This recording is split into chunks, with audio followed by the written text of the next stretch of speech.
রাত তখন প্রায় 10:30 বাজে। ঢাকার মিরপুরের একটা ফুটপাতে ঝালমুড়ির ঠেলাগাড়ি নিয়ে দাঁড়িয়ে আছে এহান। তার গায়ে ময়লা ছেঁড়া শার্ট, জিন্স প্যান্ট, এলোমেলো চুল, চেহারায় ক্লান্তির ছাপ। হাতে ঝালমুড়ির প্যাকেট বানাতে বানাতে সে তাকিয়ে থাকে রাস্তার দিকে। হঠাৎ দুটো কালো রঙের মোটরসাইকেল এসে থামে তার সামনে। নেমে আসে 4জন ছেলে। সবার সামনের জনের নাম মাসুদ। সে এলাকার নামকরা মাস্তান। তার পেছনে 3জন সাঙ্গুপাঙ্গু। মাসুদের গায়ে চকচকে কালো জ্যাকেট, হাতে সোনার আংটি পরা, চোখে ভয়ঙ্কর হিংস্রতা। সে এসে ইহানকে বলে, ওই আরামের বাচ্চা, তোর কাছে আমার লোকেরা 3,000 টাকা চাঁদা চেয়েছে, দিসনি কেন? চোরের বাচ্চা, এলাকায় বিজনেস করস আর আমাদের ছেলেদের আসলে ফিরিয়ে দিস? ইহান মাথা নিচু করে দাঁড়িয়ে থাকে। সে কি বলবে ভেবে পাচ্ছে না। সে ভয়টাই তার কণ্ঠস্বর কাঁপা কাঁপা ভাবে বের হয়। ভাই, আমি গরিব ঝালমুড়িওয়ালা। ফুটপাতে অলিতে গলিতে ঝালমুড়ি বিক্রি করে বেড়াই। এত টাকা কোথায় পাবো? ঘরে অসুস্থ মা বাবা আছে, সংসার চলে না।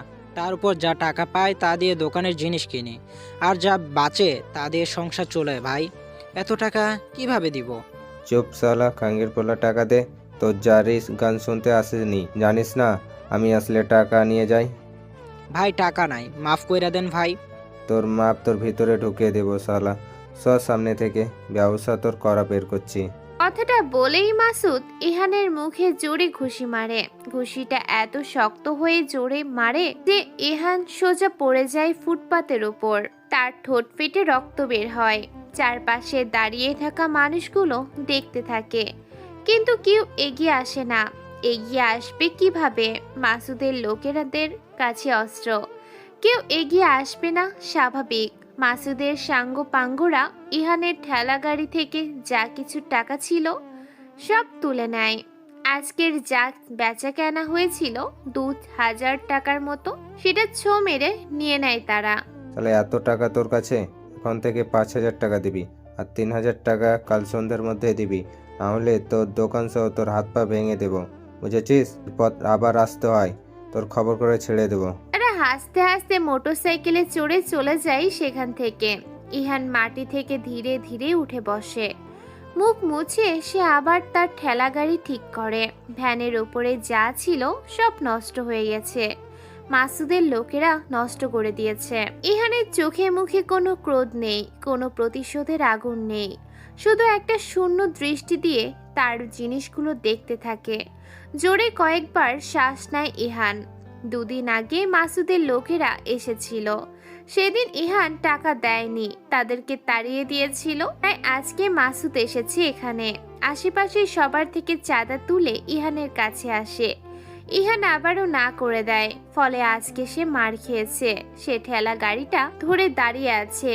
এমন সময় পাশের চায়ের দোকান থেকে বুড়ো রহিম চাচা এগিয়ে আসে। ইহান বাবা, কষ্ট পাইছিস নাকি? এই মাসুদ একদম শয়তান একটা শালা, একটা জানোয়ার। পুলিশে খবর দিতে হবে।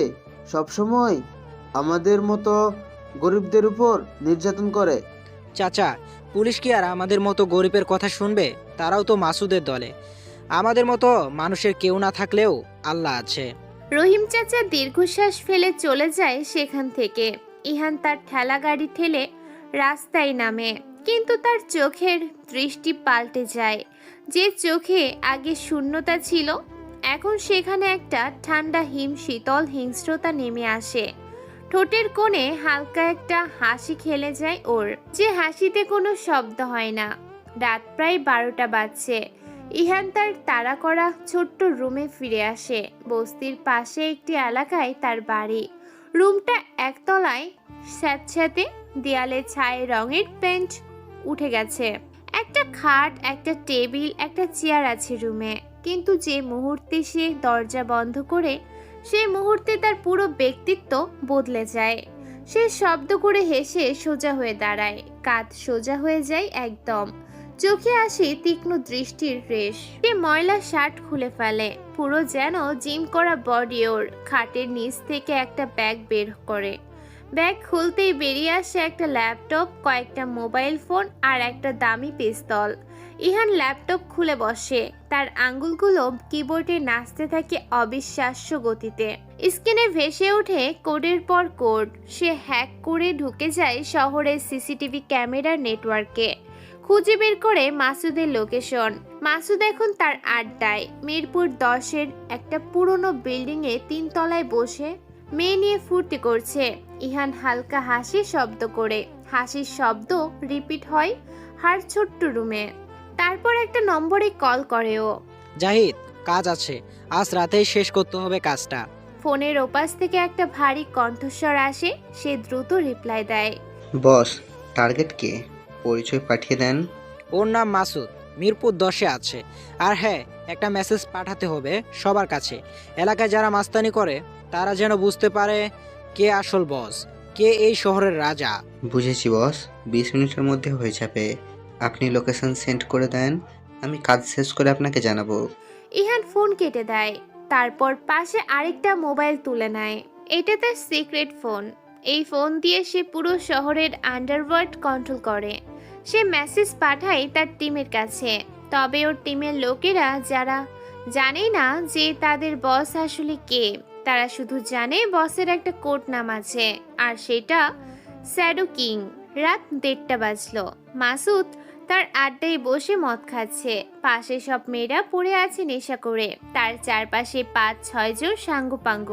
হঠাৎ বিদ্যুৎ চলে যায়। পুরো বিল্ডিং অন্ধকারে ডুবে গেল। মাসুদ চমকে উঠে দাঁড়ায়। হঠাৎ কি হলো? সুজন, কি হলো রে? কারেন্ট চলে গেছে মনে হয়। জেনারেটর চালা, দেখ শালা বিদ্যুৎ যাওয়ার সময় পেল না।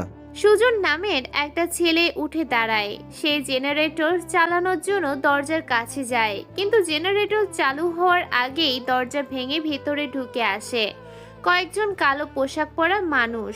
তাদের মুখে মাস্ক লাগানো, হাতে তাদের দামি অস্ত্র, সাইলেন্সার লাগানো পিস্তল সবার কাছে। ওদেরকে দেখেই মাসুদের লোকেরা অস্ত্র তোলার আগে গুলি ছুটে আসে। এক এক করে সবাই মাটিতে লুটিয়ে পড়ে। ছোট টর্চ লাইটের আলো মাসুদের চোখে এসে পড়ে। তারা কিছুই টের পায় না। তবে ঠিকই আলোর সাথে পিস্তলের গুলি এসে লাগে ওদের বুকে। মাসুদ দৌড়ে পালাতে যায়, কিন্তু জাহিদ তাকে ধরে ফেলে। তাকে একটা চেয়ারে বসিয়ে বেঁধে ফেলা হয়। মাসুদ ভয়ে চিৎকার করতে শুরু করে। জাহিদ বলে, তুই কি মাসুদ? কিন্তু তোরা? ও, তাহলে যে গরিব মানুষদের কাছে জোর করে টাকা আদায় করিস সে হলো তুই? তোরা কারা? জানিস আমার কত বড় দল আছে? ছাড় আমাকে, নাহলে বড় পস্তাবি। তোর দল? তোর পুরো দল এখন আমাদের বসের নিয়ন্ত্রণে। আর তুই তুই শুধু একটা উদাহরণ হয়ে থাকবি। সালাম মাদার, তুই দলের পাওয়ার দেখাস? কথাগুলো বলে জাহিদ একটা ছুরি বের করে। ধীরে ধীরে মাসুদের গালে ছুরির ডগা বোলায়। তারপর আবার বলে, আমাদের বস বলেছে যারা গরিব মানুষদের কষ্ট দেয় তাদের শেষ করতে হবে। আর তোর মতো নোংরা সোয়ারদের জন্য একটা বিশেষ শাস্তি আছে। তবে তোর অপশন আছে, কি শাস্তি দিবি তুই বল? মাসুদ চিৎকার করতে চায়, কিন্তু তার মুখে একটা কাপড় ঠেসে ধরা হয় তখনই। তারপর যা হয় তা বর্ণনা করার মতো নয়। ছুরির কাজ শেষ হতে হতে মাসুদের পুরো শরীর রক্তে ভেসে যায়, আর আঙ্গুলগুলো একটা একটা করে কেটে ফেলা হয়। চোখ তুলে ফেলা হয় কাপড়ের ভেতর দিয়ে। জিভ কেটে মুখের ভেতরে গুজে দেয়া হয়। শেষে তার বুকে খোদাই করা হয় একটা চিহ্ন, একটা ছায়ার মতো মুকুট, শ্যাডো কিং এর চিহ্ন। নিচে নামও লিখে দেয়া হয়। তারপর জাহিদ শব্দ করে হেসে তার লোকদের বলে, এই হারামির লাশ রাস্তায় ফেলে দাও, সবাই যেন দেখে কে তাকে মেরেছে, আর তার অবস্থা দেখে যেন সবাই ভয় পায়। জাহিদের কথা মতো ওর লোকেরা মাসুদকে নিয়ে চলে যায় সেখান থেকে। পরদিন সকালে পুরো মিরপুর এলাকায় আতঙ্ক ছড়িয়ে পড়ে। মাসুদের লাশ পাওয়া যায় রাস্তার মাঝখানে, এতটাই ভয়ঙ্করভাবে কাটা ছেঁড়া যে পুলিশও শিউরে ওঠে। লাশের বুকে খোদাই করা সেই চিহ্ন দেখে সবাই বুঝে যায় এটা কোনো সাধারণ খুন নয়, এটা একটা মেসেজ। এলাকার সব মাস্তান, সব ছোটখাটো গ্যাংস্টার ভয় চুপসে যায়। পুলিশের তদন্ত শুরু হয়। ডিটেকটিভ রাজীব খান এই কেসের দায়িত্ব পায়। রাজীবের বয়স 40-এর কাছাকাছি, অভিজ্ঞ ধূর্ত। যে ক্রাইম সিন দেখে বুঝতে পারে এটা কোনো পেশাদার হত্যাকারীর কাজ। এই চিহ্ন আগে কোথাও দেখছো কি? কেউ সিকিউরিটি ফুটেজ চেক করো তো, দেখি তারা কারা। কিন্তু সব সিসিটিভি ক্যামেরা হ্যাক করা ছিল, কোনো ফুটেজ নেই। রাজীব বুঝতে পারে এই হত্যাকারী শুধু শক্তিশালী নয়, সে অত্যন্ত বুদ্ধিমানও। যা করেছে তা প্ল্যান করেই করেছে। সেদিন বিকেলে ইহান আবার তার ঝালমুড়ির ঠেলা গাড়িটা নিয়ে রাস্তায় নামে। তার চেহারায় সেই একই ক্লান্ত অসহায় ভাব লেগে আছে। সে রহিম চাচার চায়ের দোকানে পাশে ঠেলাটা রাখে, গামছা দিয়ে মুখটা মুছে নেয়। রহিম চাচা ইহানকে দেখে বলে, বাবা ইহান, খবর শুনলি? মাসুদকে খুন করছে কেউ, এত ভয়ঙ্কর ভাবে মেরেছে যে পুলিশও ভয় পেয়েছে। সত্যি? কে করলো এটা?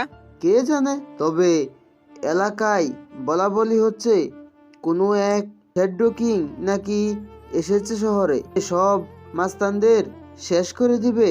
কেউ মাস্তান তবে আমাদের পক্ষে কাজ করলো, দেখলি তো? ইহান মাথা নাড়ে। তার ঠোঁটের কোণে হালকা একটা হাসি খেলে যায়, যা রহিম চাচা লক্ষ্য করে না। ঠিক তখনই একটা মেয়ে হেঁটে আসে, বয়স 25-এর কাছাকাছি হবে। দেখতে বেশ সুন্দরী, ফর্সা গায়ের রং, লম্বা চুলও আছে, চোখে এক ধরনের তীক্ষ্ণতা মেয়েটার। সে ইহানের দোকানের সামনে এসে দাঁড়ায়। এই যে মামা, একটা ঝালমুড়ি দেবে? ইহান মাথা তুলে তাকায়। মেয়েটার চোখে চোখ পড়তেই তার বুকটা একটু দুরু দুরু করে। সে কখনো এমন সুন্দরী মেয়ে দেখেনি। জি দেব। কেমন ঝাল দেব তাতে? একটু বেশি দাও, আমার ঝাল পছন্দ। ইহান ঝালমুড়ি বানিয়ে দেয়। মেয়ে টাকা দিয়ে চলে যায়, কিন্তু ইহান লক্ষ্য করে মেয়েটা দুবার পেছন ফিরে তার দিকে তাকায়, যেন তাকে পর্যবেক্ষণ করছে। রাতে ইহান তার রুমে ফিরে আসে। ল্যাপটপ খুলে সে শহরের সিসিটিভি ক্যামেরায় ঢুকে পড়ে। সে খুঁজে বের করে সেই মেয়েটাকে। মেয়েটার নাম ইফতি। সে একটা সাইবার ক্যাফেতে কাজ করে। কিন্তু ইহান যখন আরো গভীরে যায়, তখন জানতে পারে ইফতি আসলে একজন ফ্রিল্যান্স হ্যাকার। সে গোপনে বিভিন্ন কোম্পানির ডেটা চুরি করে বিক্রি করে। ইহান হাসে শব্দ করে। তার মনে হয় এই মেয়েটা আরো মজার। কিন্তু ইহান জানে না ইফতিও তার পেছনে লেগেছে। সে বুঝতে পেরেছে এলাকায় যে নতুন শক্তি এসেছে, তার সাথে ইহানের কোনো একটা সংযোগ আছে। কারণ মাসুদকে খুন করার ঠিক আগের দিন সে ইহানকে মাসুদের সাথে ঝগড়া করতে দেখেছে, আর পরদিনই মাসুদ মরে যায়। এটা শুধু কাকতালীয় হতে পারে না। ইফতি তার ল্যাপটপে বসে ইহানের ব্যাকগ্রাউন্ড চেক করতে থাকে, কিন্তু অবাক হয়ে দেখে ইহানে কোনো রেকর্ড নেই, যেন সে একটা ভূত। কোথা থেকে এসেছে, কে এসে, কিচ্ছু জানা যায় না। ইফতি নিজের সাথে বলে, তুমি কে ইহান? কেন তোমার ব্যাপারে কিছু পাওয়া যাচ্ছে না কেন? পরদিন সকালে ইহান আবারও রাস্তায় নামে। সে দেখে ইফতি আবারও তার দোকানের সামনে এসে দাঁড়িয়েছে। এবার তার হাতে একটা কফির কাপ আছে। আবার একটা ঝালমুড়ি দেবে মামা? অবশ্যই, তুমি তো নিয়মিত গ্রাহক হয়ে যাচ্ছ। ইফতি হাসে। তার হাসিতে একটা রহস্য লুকিয়ে আছে। ইফতি বলে, তুমি এই এলাকায় নতুন? হ্যাঁ, মাস তিনেক আগে এসেছি গ্রাম থেকে। কোন গ্রাম? ময়মনসিং। বাহ, আমারও নানা বাড়ি ময়মনসিংহে। ইহান ঝালমুড়ি বানিয়ে দেয়। ইফতি টাকা দিয়ে নেয়ার সময় ইহানের হাত ছুঁয়ে যায়। ইহান একটু চমকে ওঠে। তাদের চোখাচোখি হয়। কয়েক সেকেন্ডের জন্য দুজনেই নিশ্চুপ। তোমার নাম ইহান, তাই না? হ্যাঁ, তুমি জানো কিভাবে? রহিম চাচাকে জিজ্ঞেস করেছিলাম। তোমার নাম? ইফতি। সুন্দর নাম। ইফতি হাসে, তারপর চলে যায়। ইহান তার পেছনে তাকিয়ে থাকে। তার মনে একটা অদ্ভুত অনুভূতি হয়, যেন সে কিছু একটা হারাতে চলেছে, কিন্তু কি হারাবে সেটা বুঝতে পারছে না। কিন্তু ইহান জানে না ইফতি তাকে ট্র্যাক করছে। সে ইহানের ফোনে একটা ট্র্যাকিং অ্যাপ ইনস্টল করার চেষ্টা করছে, কিন্তু ইহানের ফোন এতটাই সিকিউর যে সে ঢুকতেই পারছে না। এটা ইফতিকে আরো সন্দিহান করে তোলে। ইফতি ভাবে, একজন সাধারণ ঝালমুড়িওয়ালার এত সিকিউর ফোন কেন? এখানে কিছু একটা গোলমাল আছে। রাতে ইহান তার রুমে ফিরে আসে। সে ল্যাপটপ খুলে দেখে কেউ তার ফোনে ঢোকার চেষ্টা করেছে। সে হ্যাক ট্র্যাক করে দেখে ইফতি চেষ্টা করেছে। তো তুমি হ্যাকার? মজার ব্যাপার, তবে আমাকে ট্যাগ করা সহজ নয়। সে একটা কাউন্টার হ্যাক চালায়। ইফতির ল্যাপটপে ঢুকে পড়ে, তার সব ফাইল দেখে, তার কাজকর্ম জেনে নেয়। তারপর একটা মেসেজ পাঠায় ইফতির স্ক্রিনে। সাবধান, যে খেলায় নেমেছো সেটা তোমার পক্ষে খুবই বিপজ্জনক। Shadow king. ইফতি যখন মেসেজটা পড়ে তখন তার সারা শরীর শিউরে ওঠে। সে বুঝতে পারে সে যার সাথে পাঙ্গা নিয়েছে সে কোনো সাধারণ মানুষ নয়। কিন্তু ইফতি হাল ছাড়ে না। সে ঠিক করে সে ইহানের আসল পরিচয় জানবেই, কারণ তার নিজের জীবনও ঝুঁকিতে আছে। সে এমন কিছু ডেটা চুরি করেছে যা শহরের সবচেয়ে বড় মাফিয়া বস জহুরুল আলম চায়।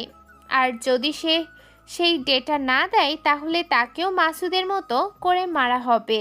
ইফতি ভাবে আমাকে শ্যাডো কিং এর সাহায্য নিতে হবে, কিন্তু আগে জানতে হবে সে আসলে কে। এভাবেই শুরু হয় ইহান আর ইফতির মধ্যে একটা বিচিত্র খেলা। একদিকে ইহান তার ছদ্মবেশ ধরে রাখার চেষ্টা করেছে, অন্যদিকে ইফতি তার আসল পরিচয় বের করার চেষ্টা করেছে। আর দুজনের মধ্যে ধীরে ধীরে গড়ে উঠেছে একটা অদ্ভুত সম্পর্ক, যেখানে আকর্ষণ আছে, বিশ্বাস নেই। ঢাকার আকাশে মেঘ জমেছে, আজ বৃষ্টি হওয়ার সম্ভাবনা আছে। মিরপুরের রাস্তাগুলো এখনো মাসুদের খুনের আতঙ্কেই কাঁপছে। মানুষজন ফিসফিস করে কথা বলে, পুলিশ টহল বাড়িয়েছে, কিন্তু শ্যাডো কিং এর কোনো খোঁজ পাচ্ছে না। ডিটেকটিভ রাজীব খান প্রতিটা ক্লু খুঁজে বেড়াচ্ছে, কিন্তু সব রাস্তা যেন অন্ধকারে হারিয়ে যাচ্ছে। রাজীব তার অফিসে বসে ফাইলগুলো ঘাঁটছে। তার সামনে মাসুদের ময়না তদন্তের রিপোর্টে লেখা মৃত্যুর আগে চরম নির্যাতন করা হয়েছে, আঙুল কাটা হয়েছে একটা একটা করে, চোখ তুলে ফেলা হয়েছে, জিভ কেটে মুখে গুজে দেওয়া হয়েছে। এই ধরনের হিংস্রতা শুধুমাত্র একজন সাইকোপ্যাথ বা অত্যন্ত পেশাদার হত্যাকারীর কাজ হতে পারে।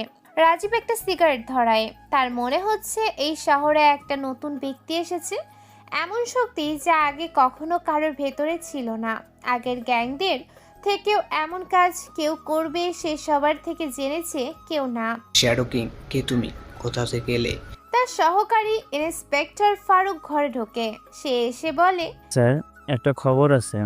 গুলশানে আজ সকালে আরেকটা খুন হয়েছে। ভিকটিম আলমগীর হোসেন। সে একটা বড় মাদক চক্রের সাথে জড়িত ছিল। খুনটা আরো জটিল। ফোনের ধরন? আগের মতো একই, চরম নির্যাতন করা হয়েছে, তারপর মারছে। বুকে সেই একই চিহ্ন, শ্যাডো কিং এর চিহ্ন। রাজীব লাফিয়ে উঠে দাঁড়ায়, সিগারেট পড়ে যায় ওর হাত থেকে। সে বলে, চলো ক্রাইম সিন দেখতে হবে। শ্যাডো কিং কে? তারা দুজনে গুলশানের দিকে রওনা দেয়। গাড়িতে বসে রাজীব ভাবছে, এই শ্যাডো কিং কেন এই খুনগুলো করছে? সে কি কোনো সিরিয়াল কিলার, নাকি তার কোনো উদ্দেশ্য আছে? গুলশানে পৌঁছে রাজীব দেখে আলমগীরের লাশ তার নিজের বাড়িতেই পাওয়া গেছে। পুরো বাড়ি তার লোকদের রক্তে ভেসে গেছে। আলমগীরের শরীর এমনভাবে কাটাছেঁড়া যে দেখলে বমি পায়। তার হাত পা বেঁধে রাখা ছিল, চোখের পাতা কেটে ফেলা হয়েছে যাতে সে নির্যাতনের প্রতিটা মুহূর্ত দেখতে পারে। পেট ছেড়ে ভিতরের নাড়িভুড়ি বের করে রাখা হয়েছে, আর বুকে খোদাই করা সেই ছায়ার মুকুট। রাজীব শিউরে ওঠে। তার মনে হয় এই হত্যাকারী শুধু মারছে না, সে একটা মেসেজ দিচ্ছে। কিন্তু কাকে, কেন? ফারুক, মাসুদ আর আলমগীরের মধ্যে কোনো সংযোগ ছিল কি? স্যার, দুজনেই আন্ডারওয়ার্ল্ডের সাথে জড়িত ছিল। মাসুদ ছোটখাটো মাস্তান ছিল, আর আলমগীর মাদক ব্যবসায়ী। তবে দুজনেই একজনের অধীনে কাজ করত। কার অধীনে? জহুরুল আলম শহরের সবচেয়ে বড় মাফিয়া বস। আর একটা বিশাল নেটওয়ার্ক আছে, পুলিশ থেকে শুরু করে রাজনীতিবিদ সবাই তার পকেটে। রাজীব বুঝতে পারে ব্যাপারটা অনেক বড়। শ্যাডো কিং হয়তো জহুরুল আলমের বিরুদ্ধে একটা যুদ্ধ শুরু করেছে। বেছে বেছে তারই লোকদের মারছে শ্যাডো কিং। কিন্তু কেন? জহুরুল আলম কোথায় থাকে?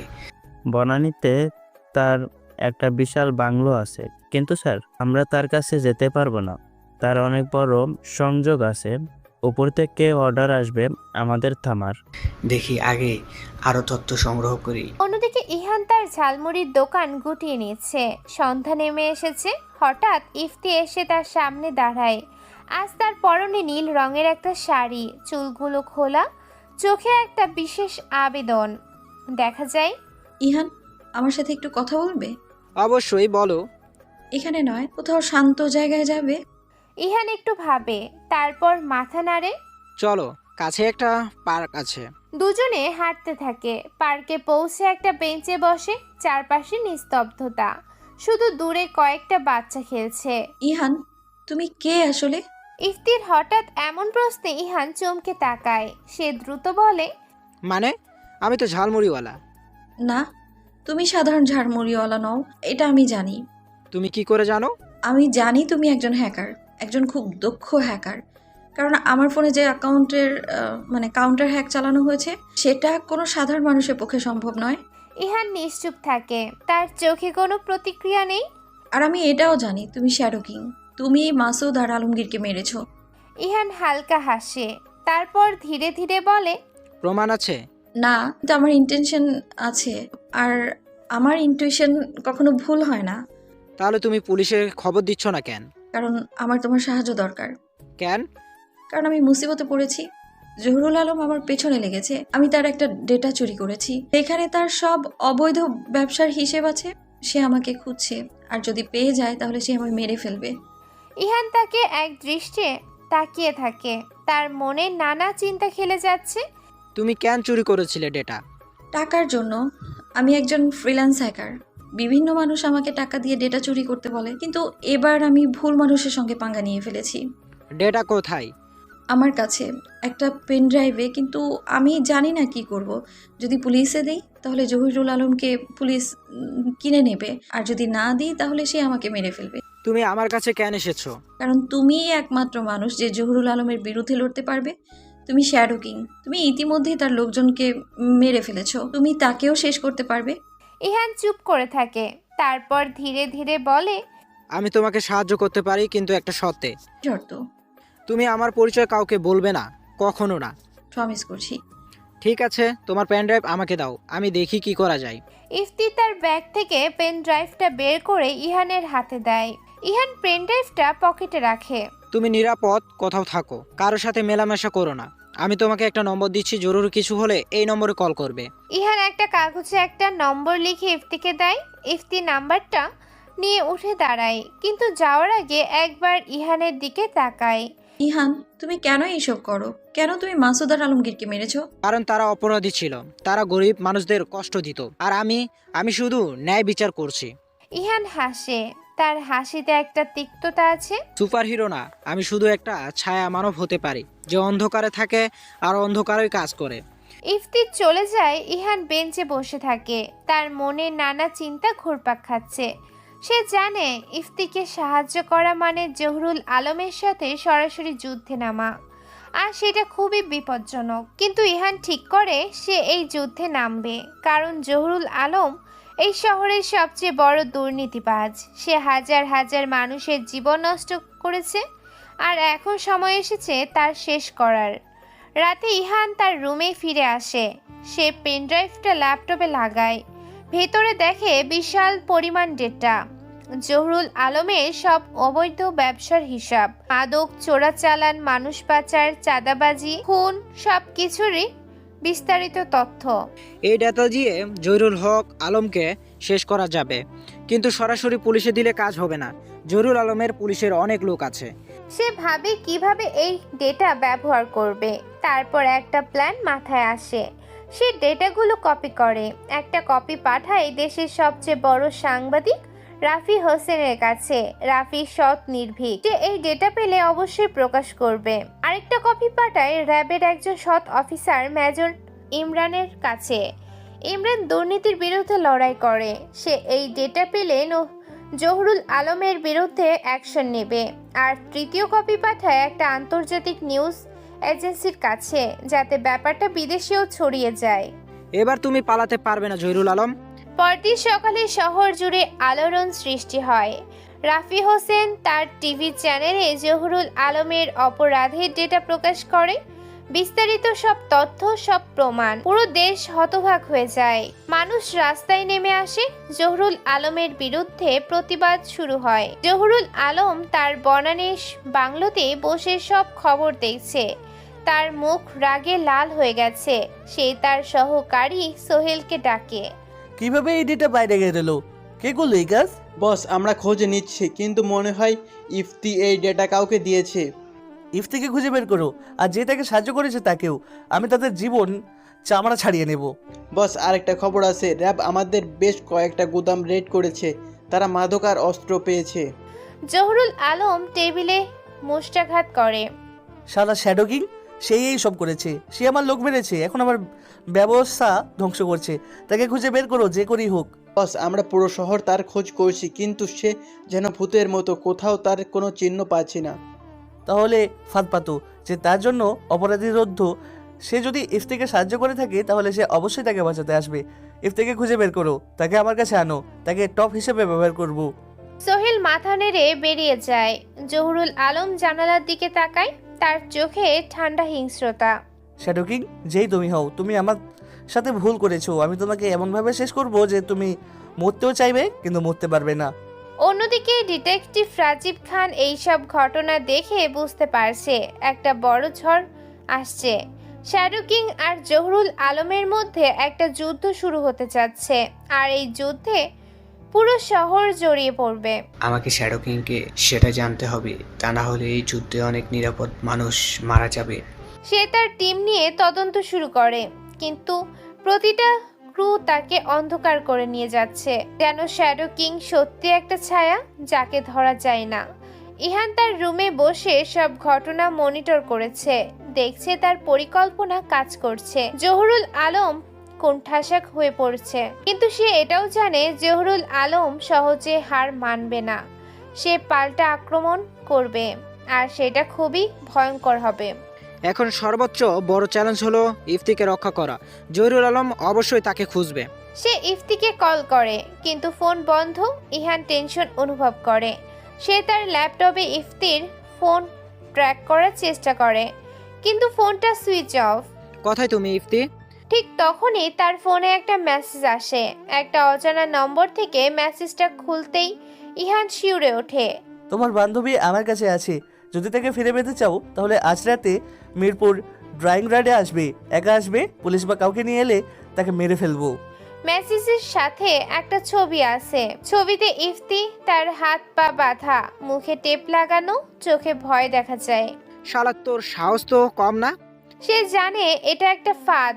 জহুরুল আলম তাকে ধরার জন্য ইফতিকে টোপ হিসেবে ব্যবহার করেছে, কিন্তু ইহানের কাছে কোনো অপশন নেই। ইফতিকে বাঁচাতেই হবে। ইহান তার অস্ত্রগুলো বের করে, দুটো পিস্তল, একটা ছুরি, গ্রেনেড।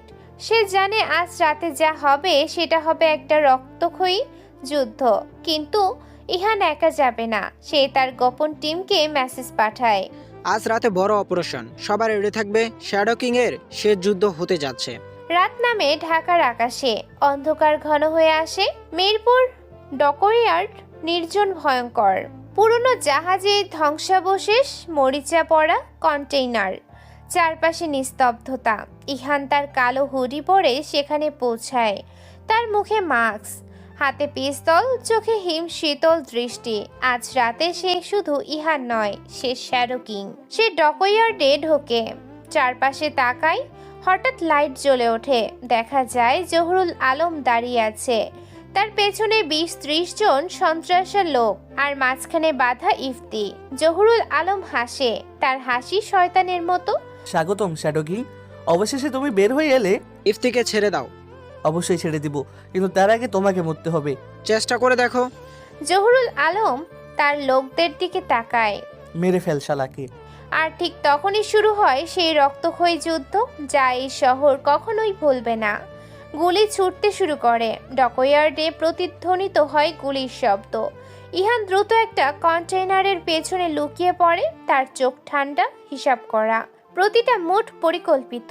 জহুরুল আলমের লোকেরা চারদিক থেকে ঘিরে ফেলার চেষ্টা করেছে, কিন্তু ইহান তৈরি ছিল। সে তার কানের ইয়ারপিসে ফিসফিস করে কথা বলে। টিম আলফা উত্তর দিক থেকে প্রবেশ করো, টিম বেটা দক্ষিণ থেকে। আমি তাদের ব্যস্ত রাখছি। সে কন্টেনারের আড়াল থেকে বেরিয়ে পরপর 3টা গুলি ছোড়ে। 3জন লোক মাটিতে লুটিয়ে পড়ে। ইহানের প্রতিটা গুলি নিখুঁত, মাথায়, হৃদয়ে। মৃত্যু তাৎক্ষণিক। জহুরুল আলম চিৎকার করে। শালা তোরা কি করছিস? একজন মানুষকে মারতে পারছিস না? তার লোকেরা আরো তীব্রভাবে গুলি চালাতে থাকে, কিন্তু ইহান ছায়ার মতো সরে যায়, কখনো কন্টেইনার পেছনে, কখনো জাহাজে ধ্বংসাবশেষের আড়ালে। সে শুধু পালাচ্ছে না, শিকার করছে, একে একে তার টার্গেট শেষ করছে। হঠাৎ উত্তর দিক থেকে গুলির শব্দ আসে। টিম আলফা প্রবেশ করেছে। 5জন মাস্ক পরা সশস্ত্র লোক। তারা জহুরুল আলমের লোকদের পেছন থেকে আক্রমণ করে। বিশৃঙ্খলা সৃষ্টি হয়। জহুরুল আলমের লোকেরা দুই দিকে যুদ্ধ করতে গিয়ে দিশেহারা হয়ে পড়ে। দক্ষিণ দিক থেকেও টিম ব্যাটা আসে। এখন জহুরুল আলমের লোকেরা 3 দিক থেকে আক্রান্ত। একে একে তারা পড়তে থাকে। রক্ত ছড়িয়ে পড়ে ডকইয়ার্ডের মাটিতে। চিৎকার, আর্তনাদ আর মৃত্যুর গন্ধ ভরে যায় চারপাশে। ইহান এই সুযোগে ইফতির দিকে এগিয়ে যায়, কিন্তু জহুরুল আলম তার আগেই ইফতিকে ধরে তার গলায় পিস্তল ঠেকায়। ইফতির দিকে হাসি দিয়ে বলে, এক পায়ে গলে এই মেয়ের মাথা উড়িয়ে দেব। ইহান থমকে দাঁড়ায়। তার পিস্তল জহুরুল আলমের দিকে তাক করা, কিন্তু সে গুলি করতে পারছে না, কারণ ইফতি মাঝখানে। সে কি করবে বুঝতে পারছে না। ধীর গলাতে সে বলে, তাকে ছেড়ে দাও জহিরুল আলম, তোমার যুদ্ধ আমার সাথে, ওর সাথে না। আমার যুদ্ধ? তুই কে রে শালা? তোর কি সাহস আমার সাম্রাজ্যে হাত দেওয়ার? তুই মরবি, সেও মরবে। তোমার সাম্রাজ্য এটা রক্তের উপর দাঁড়ানো সাম্রাজ্য, হাজার হাজার মানুষের কান্নার উপর। আমি সেটা ভেঙে ফেলবো। ইহানের কথা শুনে জহুরুল আলম হাসে, পাগলের মতো হাসে। তারপর ধীরে ধীরে বলে, তুই আমাকে শেষ করবি? তোর মতো এই দুদিনের ছেলে আমার মাফিয়া জগৎ শেষ করবে? জানিস আমি কতজনকে মেরেছি এই অবধি, কত পরিবার ধ্বংস করেছি? আমি এই শহরের রাজা। তোকে সরাতে সময় লাগবে না। আমার ভিতরে দয়া মায়া নেই রে। রাজা? রাজা ছিলে? এখন তুমি শুধু একটা মৃত মানুষ যে এখনো দাঁড়িয়ে আছে। মানে একটু পরেই তোর মৃত্যুর ঘন্টা বেজে উঠবে রে। জহুরুল আলম ক্রোধে তার পিস্তল ইহানের দিকে ঘুরিয়ে গুলি ছোড়ে, কিন্তু ইহান দ্রুত পাশে সরে যায়। গুলি তার কাঁধ স্পর্শ করে চলে যায়। রক্ত বের হয় ইহানের কাঁধ থেকে, কিন্তু ইহান পড়ে না। তার চোখে আরো তীব্র হিংস্রতা জেগে ওঠে। ইহান তার পিস্তল থেকে একটা গুলি ছোড়ে। গুলিটা জহুরুল আলমের হাতে এসে লাগে। জহুরুল আলম চিৎকার করে পিস্তল ফেলে দেয়। ইফতি সুযোগ পেয়ে তার কাছে থেকে সরে যায়। ইহান দ্রুত ইফতির কাছে আসলো, তার হাত পায়ের বাঁধন খুলে দেয়, মুখ থেকে টেপ সরিয়ে দিয়ে বলে, তুমি ঠিক আছো, ভয় পেও না, আমি আছি। হ্যাঁ ঠিক আছে, তুমি এলে বলেই আমি ঠিক আছি। তুমি ঠিক আছো? হ্যাঁ, এখান থেকে চলে যাও, আমার টিম তোমাকে নিরাপদ জায়গায় নিয়ে যাবে। জলদি যাও। না, আমি তোমায় ছেড়ে যাব না। ইফতি, এখন তর্ক করার সময় না, যাও, না হলে মরতে হবে। ইফতি তার চোখের দিকে তাকায়। তার চোখে ভয়, কৃতজ্ঞতা আর কিছু এক অন্য অনুভূতি টের পায় ইফতি। তারপর সে ধীরে ধীরে চলে যায় সেখান থেকে। টিম আলফার একজন ইফতিকে নিয়ে যায়। ইহান এবার জহুরুল আলমের দিকে ঘুরে তাকায়। জহুরুল আলম তার হাত চেপে ধরে আছে, রক্ত ঝরছে ওর। তার চারপাশে তার সব লোক মরে পড়ে আছে। সে এখন একা। সে ইহানের দিকে তাকিয়ে হাসি দিয়ে বলে, এবার জিততে গেলি, কিন্তু এই জিত তোর কাজে আসবে না। আমার মতো আরো অনেকে আছে। তুই একজনকে শেষ করবি, 10 জন উঠবে, তারপরেও তোকে মরতে হবে। হয়তো, কিন্তু আজ তুই শেষ। আমার জন্য তোর চিন্তা করতে হবে না, তুই আগে মর। তাহলে মেরে ফেল, সময় নষ্ট করছিস কেন? কিন্তু মনে রাখিস, তুই যতই ভালো কাজ করিস না কেন, তুইও একজন খুনি, আমার মতোই। তফাৎ, তুই ন্যায়ের পথের মাফিয়া আর আমি অসৎ পথের। ইহান থমকে দাঁড়ায়। জহুরুল আলমের কথাগুলো তার মনে আঘাত করে। সে কি সত্যি জহুরুল আলমের মতো? সে কি একজন খুনি? কিন্তু তারপরে ইহানের মনে পড়ে তার মা বাবার সুখ, যারা একসময় এই শহরেই ছিল, যাদের জহুরুল আলমের লোকেরা মেরে ফেলেছিল, কারণ তার বাবা জহুরুল আলমের বিরুদ্ধে সাক্ষ্য দিতে চেয়েছিল। না, আমি তোর মতো না। আমি অন্যায়ের বিরুদ্ধে লড়ছি, আর তুই অন্যায় করছিস। তোর আমার উদ্দেশ্য এক নয়। সেই অজুহাত দিয়ে কি নিজেকে সান্ত্বনা দে, এছাড়া আর কি বা করবি?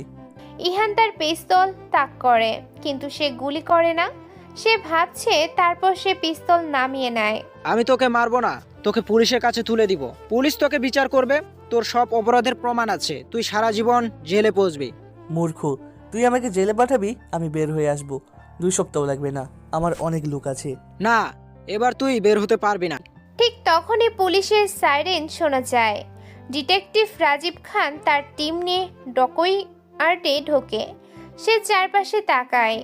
লাশের স্তূপ জমা হয়ে আছে। সেখান থেকে যেন রক্তের নদী বইছে, আর মাঝখানে দাঁড়িয়ে আছে একটা মাস্ক পরা মানুষ, শ্যাডো কিং। হাত উপরে তোলো, তুমি গ্রেপ্তার শ্যাডো কিং, তোমাকে তো আমি খুঁজেছি। ইহান মাথা নাড়ে, সে জোরে হাসতে থাকে, তারপর ধোঁয়ার বোমা ছুড়ে দেয়। পুরো এলাকা সাদা ধোঁয়ায় ভরে যায়। রাজীব চিৎকার করে ওঠে, তাকে ধরো, পালাতে দিও না কোথাও সে। কিন্তু যখন ধোঁয়া কাটে তখন সেখানে ইহান নেই, যেন সে কখনো ছিলই না এখানে। শুধু পড়ে আছে জহুরুল আলম, তার হাত থেকে রক্ত ঝরছে। রাজীব জহুরুল আলমকে গ্রেফতার করে, তার লোকেরা চারপাশে তল্লাশি করে, কিন্তু শ্যাডো কিং এর কোনো চিহ্ন নেই। শালা সত্যি ভূতের মতো, তবে মাইন্ড গেম খেললো জহুরুল, শ্যাডো কিং এর থেকে বেঁচে ফিরছে। পরদিন সকালে পুরো দেশ জানতে পারে জহুরুল আলম গ্রেফতার হয়েছে। তার বিরুদ্ধে অসংখ্য মামলা হয়, প্রমাণ এতটাই শক্তিশালী যে সে এবার পার পাবে না। মানুষ রাস্তায় উৎসব করে, শ্যাডো কিং এর নাম মুখে মুখে ছড়িয়ে পড়ে। কেউ তাকে নায়ক বলছে, কেউ ভিজিল্যান্ট বলছে, কিন্তু সবাই একমত সে এই শহরকে বদলে দিয়েছে। ইহান তার ছোট্ট রুমে বসে এসবের সব খবর দেখছে। তার কাঁধে ব্যান্ডেজ করা, গতকালে গুলির আঘাত এটা, কিন্তু তার মুখে হাসি ফুটে ওঠে। সে জানে তার লক্ষ্য অর্জিত হয়েছে। জহুরুল আলম শেষ, কিন্তু তার কাজ শেষ নয়। এই শহরে আরও জহুরুল আলম আছে, আরও দুর্নীতিবাজ আছে, আর সে তাদের সবাইকে শেষ করবে একদিন না একদিন। এমন সময় তার ফোনে একটা মেসেজ আসে ইফতির কাছ থেকে। তুমি কোথায়? আমি দেখতে চাই তোমায়, আমাদের কথা বলা দরকার। ইহান ভাবে, তারপর উত্তর দেয়। আজ সন্ধ্যায় সে পার্কে। সন্ধ্যায় ইহান পার্কে যায়। ইফতির ইতিমধ্যেই সেখানে বসে আছে, সে একটা বেঞ্চে বসে আছে। ইহান এসে তার পাশে গিয়ে বসে। তুমি কেমন আছো? ভালো, তুমি? আমিও ভালো, তোমার জন্য। দুজনে কিছুক্ষণ চুপ করে থাকে, তারপর ইফতি বলে, ইহান তুমি আসলে কে? কেন তুমি এইসব করো? আমি একজন সাধারণ মানুষ যে অন্যায়ের বিরুদ্ধে লড়তে চাই। না, তুমি সাধারণ নও, তুমি অসাধারণ। তুমি আমার জীবন বাঁচিয়েছো, আর শুধু আমার নয়, এই শহরের হাজার হাজার মানুষের জীবন বাঁচিয়েছো তুমি। আমি শুধু আমার কর্তব্য পালন করছি। ইফতি তার হাত ধরে। ইহান, আমি জানি না তোমার অতীত কি, তুমি কেন এই পথ বেছে নিয়েছো, কিন্তু আমি একটা জিনিস জানি, তুমি একটা ভালো মানুষ, আর আমি আমি তোমায় ভালোবাসি। ইহান চমকে তাকায়। ইফতির চোখে চোখ পড়ে, তার হৃদয়ে এক ধরনের উষ্ণতা ছড়িয়ে পড়ে। সে কখনো ভাবেনি কেউ তাকে ভালোবাসতে পারে। সে একটা ছায়া, একটা ভূতের মতো। ইফতি, তুমি কিছু বলো না, আমি জানি তোমার জীবন জটিল, তুমি বিপজ্জনক পথে হাঁটছো, কিন্তু আমি তোমার সাথে থাকতে চাই, যেখানেই থাকো, যাই করো। কিন্তু আমার সাথে থাকা মানে তোমার জীবন ঝুঁকিতে ফেলা। আমার জীবন তো ইতিমধ্যে ঝুঁকিতে ছিল, তুমিই আমাকে বাঁচিয়েছো, এখন আমি তোমার পাশে দাঁড়াতে চাই। ইহান তার হাত চেপে ধরে। প্রথমবারের মতো তার মনে হয় হয়তো সে একা নয়, হয়তো তার জীবনে আলো আসতে পারে। ঠিক আছে, তুমি আমার সাথে থাকতে পারো, কিন্তু একটা শর্তে। কি শর্ত? তুমি এই বিপজ্জনক কাজ থেকে সরে আসবে আর আমাকে সাহায্য করবে মানুষদের বাঁচাতে, খারাপ লোকদের ডেটা হ্যাক করতে। ইফতি হাসে। ডিল। দুজনে একে অপরের দিকে তাকায়, তারপর ধীরে ধীরে তাদের মুখের কাছে আসে, আর ঠিক তখনই তারা চুমু খায়।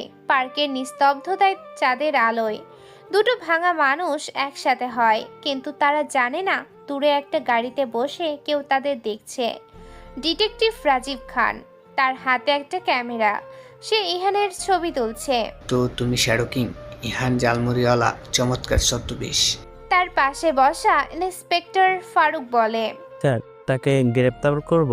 না, এখনো না, আমি তাকে পর্যবেক্ষণ করব, দেখি সে আর কি করে, কারণ আমার মনে হচ্ছে তার গল্প এখনো শেষ হয়নি। কিন্তু স্যার, সে তো একজন খুনি। হ্যাঁ, কিন্তু সে এমন মানুষদের মেরেছে যারা নিজেরাই খুনি। সে যা করছে সেটা কি সঠিক আমি জানি না, কিন্তু এই শহরে তার জন্য একটু নিরাপদ হয়েছে, তাই আমি তাকে একটু সময় দেব। আর যদি আবার কাউকে মারে? তাহলে আমি তাকে ধরবো, কিন্তু আপাতত সে আমার একটা ইনফরমার, একটা চোখ, যে আমি পৌঁছাতে পারি না সে সেখানে পৌঁছাতে পারে। গাড়ি চলে যায়। ইহান আর ইফতি বুঝতে পারে না তাদের দেখা হয়েছে। পরদিন থেকে ইহান আর স্বাভাবিক জীবনে ফিরে আসে, আবার ঝালমুড়ি বিক্রি করে, মানুষের সাথে হাসি মজা করে। কিন্তু রাতে সে শ্যাডো কিং, সে শহরের অন্ধকার কোণে যায়, খারাপ লোকদের খুঁজে বের করে আর তাদের শাস্তি দেয়। ইফতি তার পাশে থাকে, সে ইহানকে তথ্য দেয়। হ্যাক করে ডেটা বের করে। দুজনে মিলে একটা টিম তৈরি করে, একটা গোপন নেটওয়ার্ক, যারা নীরব থেকেই শহরকে রক্ষা করে। শহরের ক্ষমতাধর এমপি সাজিদ, সে শুয়ে আছে তার বিলাসবহুল বাড়িতে। রাত তখন প্রায় 2টা বাজে। ঢাকার ধানমন্ডি এলাকার একটি বিলাসবহুল বাড়ির সামনে কালো রঙের একটি গাড়ি নিঃশব্দে এসে থেমে দাঁড়ালো। গাড়ি থেকে নামলো ইহান, শহরের আন্ডারওয়ার্ল্ডে যার নাম একটি কিংবদন্তি শ্যাডো কিং হিসেবেই পরিচিত। আজ রাতে তার টার্গেট এমপি সাজিদ। সে একজন প্রভাবশালী রাজনীতিবিদ যে গোপনে নারী পাচার ও ড্রাগস সাপ্লাইয়ের বিশাল নেটওয়ার্ক চালায়। ইহানের হাতে সাজিদের বিরুদ্ধে প্রমাণ আছে, ছবি, ডকুমেন্ট, সাক্ষীর বিবৃতি, সব ইফতি ম্যানেজ করে নিয়ে দিয়েছে। কিন্তু পুলিশ, তারা সাজিদের পকেটে আছে, আর আদালত, সেখানেও তার প্রভাব বিশাল। তাই ইহান নিজের হাতে শেষ বিচার করতে এসেছে। বস, সব রেডি। এবারই নিরাপত্তা প্রধানকে কিনে নেওয়া হয়েছে। আজ রাতে শুধু 2জন গার্ড থাকবে এখানে। জাহিদ ফিসফিস করে কথাটা বলল। ইহান মাথা নাড়ালো। তারা নিঃশব্দে বাড়ির পেছনের দেয়াল টপকে ভেতরে ঢোকে। পরিকল্পনা অনুযায়ী 2জন গার্ডকে নিষ্ক্রিয় করে তারা মূল ভবনে প্রবেশ করলো। ইহান একা সিঁড়িতে 2য় তলায় ওঠে। মাস্টার বেডরুমের দরজা খুলে ভেতরে ঢোকে সে। সাজিদ ঘুমাচ্ছে। ইহান এগিয়ে এসে টেবিল ল্যাম্প জ্বালিয়ে দেয়। আলোর ঝলকানিতে সাজিদের ঘুম ভাঙে। চোখ খুলেই সে দেখে মুখে মাস্ক পরা একজন মানুষ তার বিছানার পাশে দাঁড়িয়ে আছে।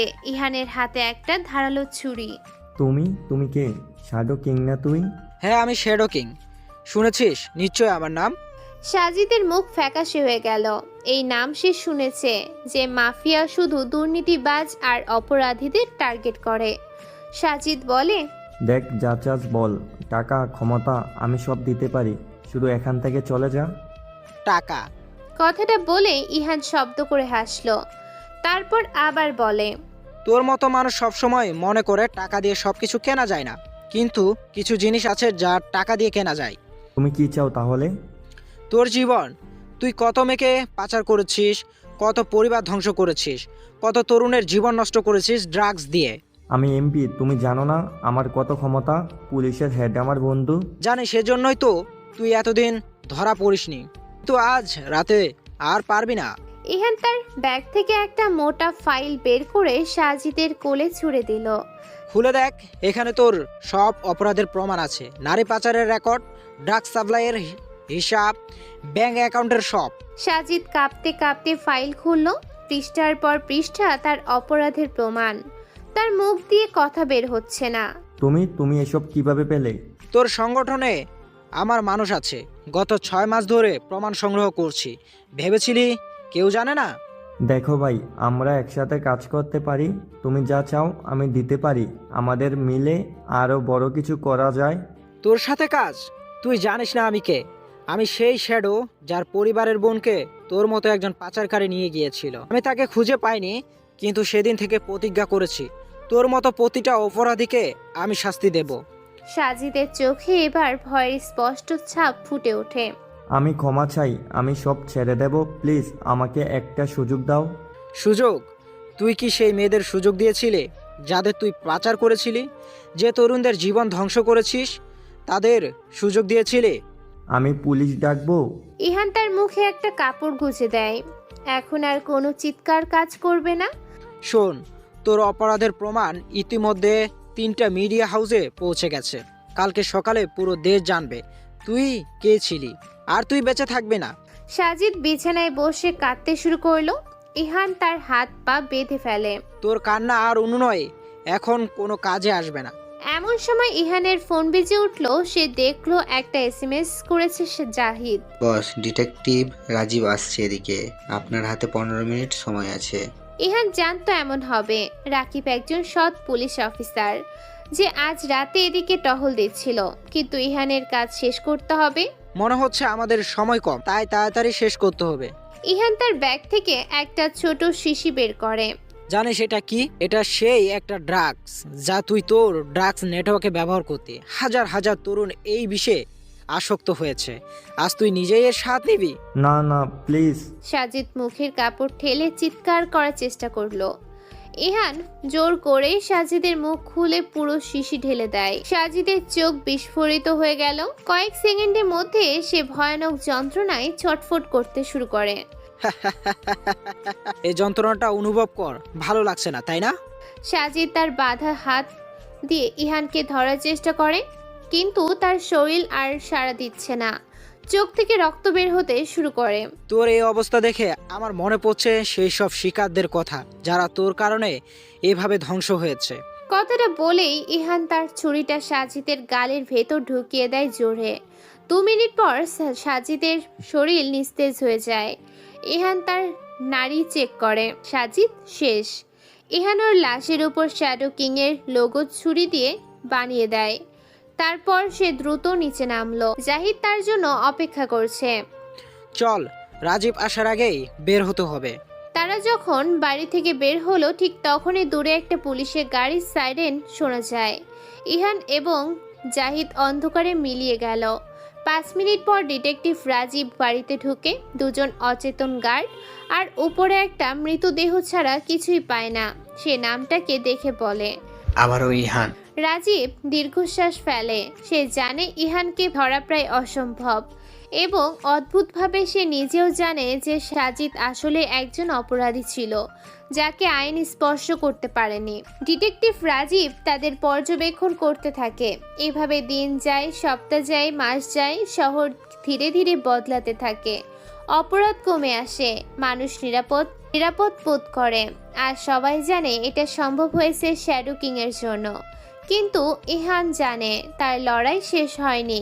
এই শহরে এখনো অনেক শত্রু লুকিয়ে আছে আর সে তাদের সবাইকে শেষ করবে।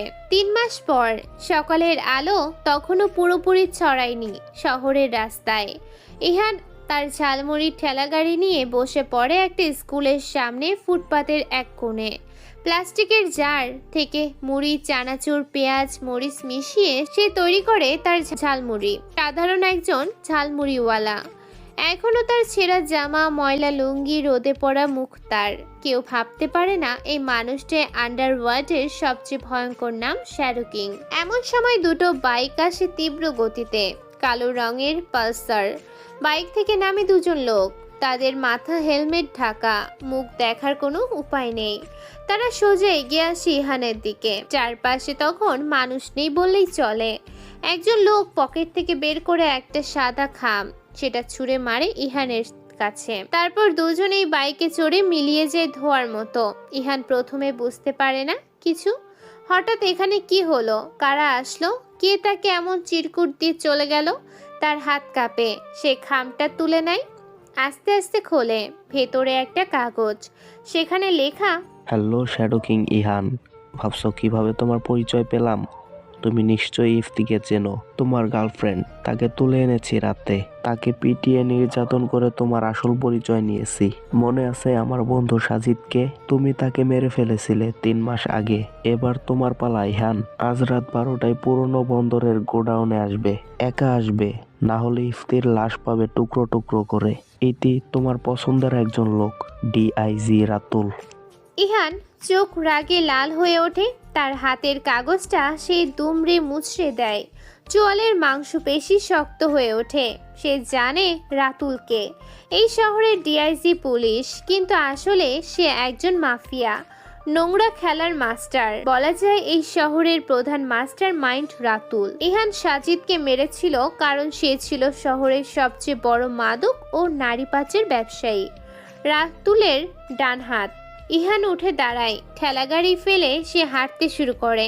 তার মাথায় এখন একটাই চিন্তা, ইফতিকে বাঁচানো। তার একমাত্র দুর্বলতা সে, যাকে সে ভালোবাসে প্রাণের চেয়েও বেশি। কিন্তু সে ভালো করে জানে এই ভালোবাসাই হয়তো তার সবচেয়ে বড় দুর্বলতা। কি করবে সে?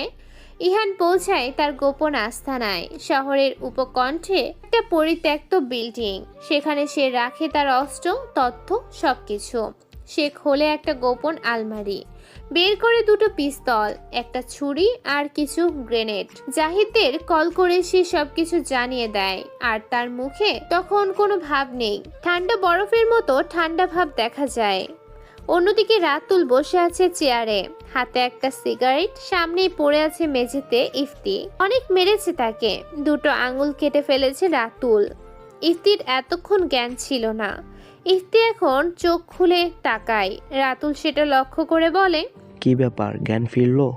ইহানের দুর্বলতা তো তোর কাছে। শোন, তোকে মারতে অনেক মজা পাচ্ছি আমি। তোরা ভুল করেছিস। যে আসবে এখানে সে কখনোই তোদের মাফ করবে না। তোদেরকে মরতেই হবে। ওর ভেতরে কোনো দয়া মায়া নেই। হা হা, তাই নাকি? আমি তো ওর জন্যই অপেক্ষা করছি।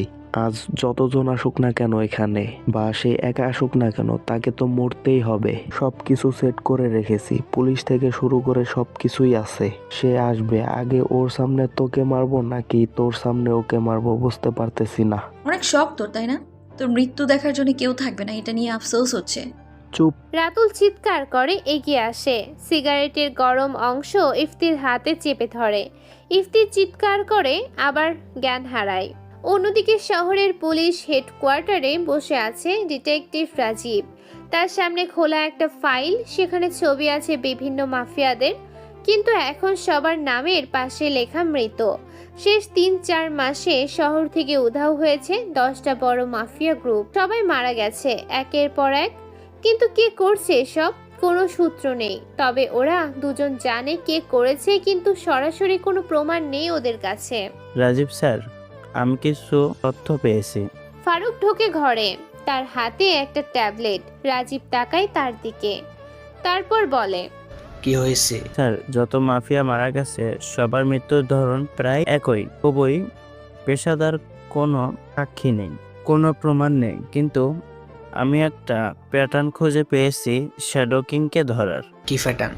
দেখুন, প্রত্যেক হত্যার আগে মাফিয়ারা পায়ে একটা চিঠি, তাদের শরীরে একটা ট্যাটু টাইপ এঁকে দেয় ইহান, যেটা শ্যাডো কিং এর লোগো।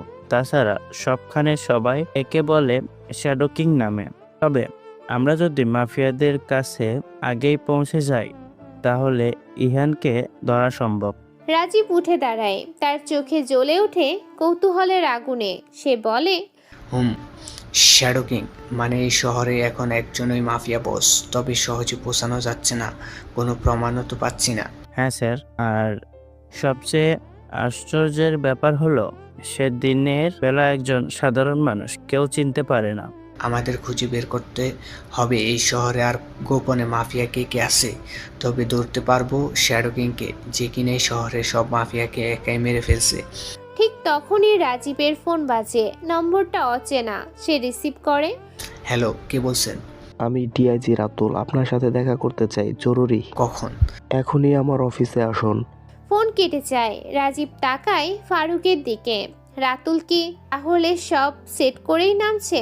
চলো, ডিআইজি সাহেব ডেকেছেন। তারা দুজন পৌঁছে রাতুলের অফিসে। বিশাল একটা ঘর, দামি ফার্নিচার আছে, দেয়ালে ঝোলানো নানা পুরস্কারের ফলক। রাতুল বসে আছে তার চেয়ারের, তার চেহারা কঠিন হয়ে আছে, চোখে একটা অদ্ভুত হিংস্রতা। বসুন মিস্টার রাজীব। রাজীব আর ফারুক বসে। আপনি নিশ্চয়ই শ্যাডো কিং সম্পর্কে শুনেছেন। হ্যাঁ, সব তো এখন জানা গেছে। আমি জানি সে কে। রাজীব চমকে ওঠে। যদিও রাজীব জানে সে কে, তবে ডিআইজি অবধি খবর গেছে। কি বলছেন আপনি? তার নাম ইহান। দিনের বেলা সে একজন ঝালমুড়িওয়ালা, কিন্তু রাতে সে হয়ে ওঠে শ্যাডো কিং। সে আমার বন্ধু সাজিদকে মেরেছে, এখন আমি তাকে ফাঁদে ফেলেছি, তার গার্লফ্রেন্ডকে তুলে এনেছি। আপনি কি করছেন? এটা তো অপরাধ। অপরাধ? মিস্টার রাজীব, এই শহরে আইন মানে আমি। রাত 12টায় পুরনো বন্দরের গোডাউনে সে আসবে। আমি চাই আপনিও থাকুন সেখানে, আমরা মিলে ধরবো তাকে। রাজীব বুঝতে পারে কিন্তু কিছু একটা গন্ডগোল আছে। রাতুল যেভাবে কথা বলছে তাতে মনে হয় না সে একজন সৎ পুলিশ অফিসার, কিন্তু সে সিদ্ধান্ত নেয় রাতে সে যাবে সেখানে। ঠিক আছে, আমি থাকবো।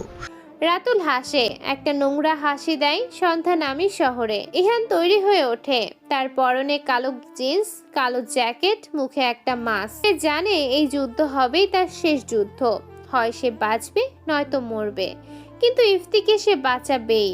সে বের হয় তার আস্তানা থেকে। রাস্তায় তখন মানুষ নেই, অন্ধকারে নেমেছে চারদিকে। ইহান হাঁটতে থাকে পুরনো বন্দরের দিকে। ঠিক তখনই একটা গাড়ি এসে থামে তার সামনে। দরজা খুলে বেরিয়ে আসে একজন লোক।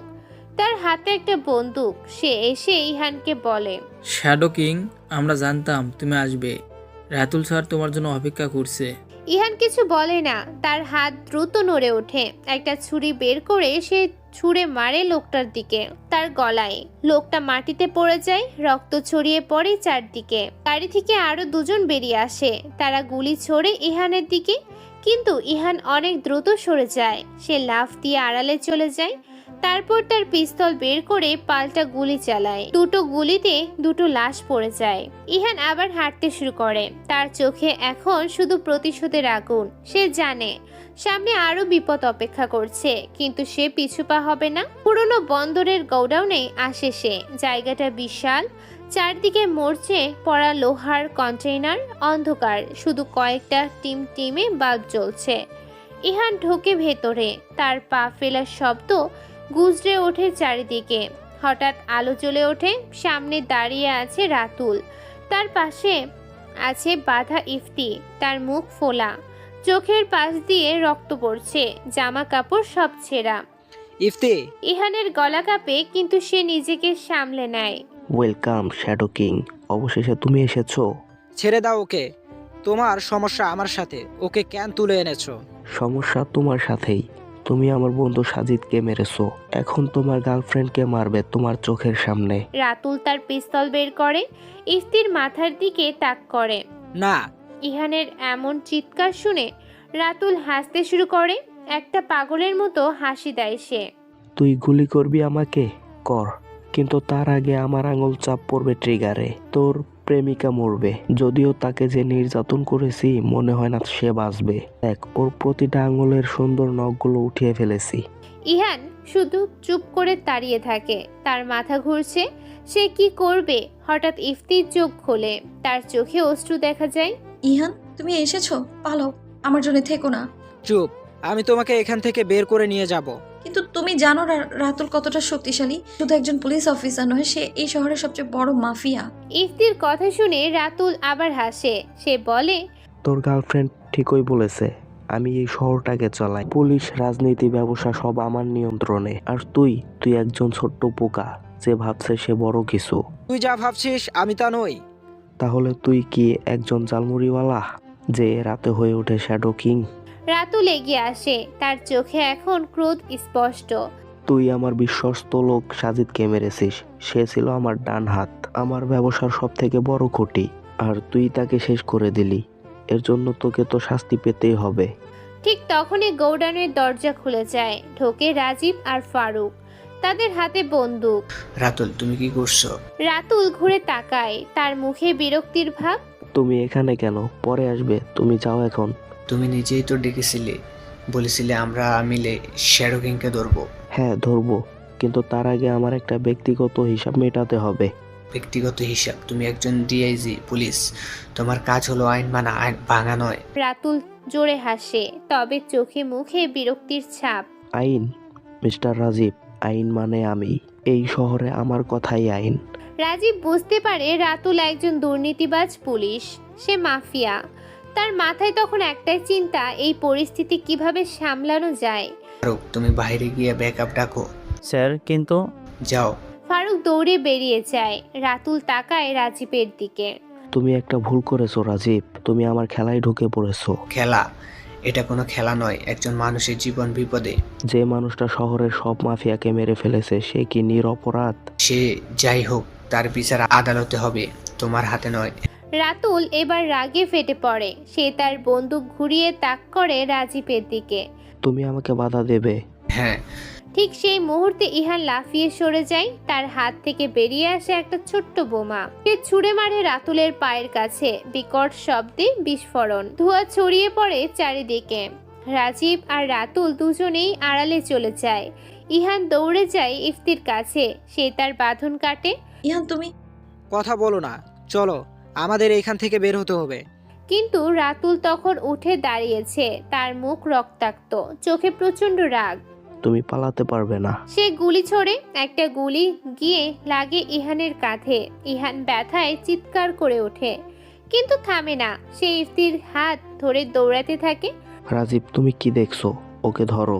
রাজীব কিন্তু দৌড়ায় না, সে দাঁড়িয়ে থাকে।